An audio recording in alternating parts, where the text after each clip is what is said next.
It has been a little over 12 hours since I put our dough in the fridge. So now we're gonna go ahead and bake it.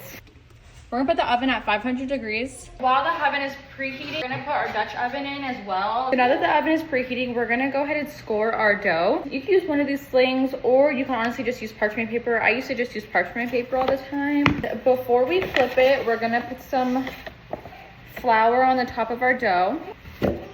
Is flip it. And with a score, I'm gonna do an X.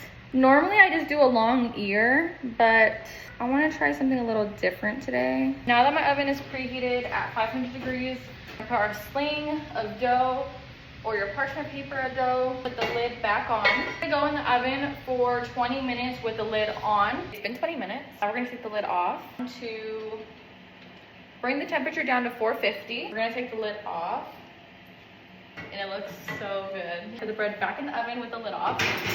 Temperature at 450, that's important. And we're gonna let this cook for about 20 to 25 minutes. It really just depends on the outside of your bread. So I'm gonna do 25 minutes. My bread was in the oven for 25 minutes with the lid off.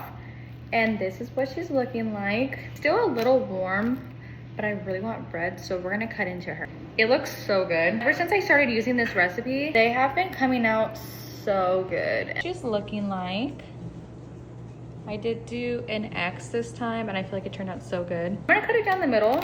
It's still hot, obviously, but look at how good that looks. Squish. And obviously it's gonna taste good, but I'm gonna let this cool, but I'm gonna cut a piece off the end because I want some so bad. So many people that are gonna be like, you're not supposed to cut it while it's hot. Girl, I don't care.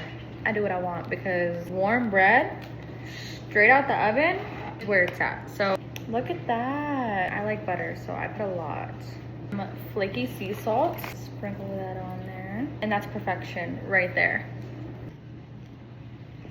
It's gonna be perfect every time. Everything you need to know about making this bread will be under the last video and then also under this video. Definitely give it a try because this recipe is a 10 out of 10.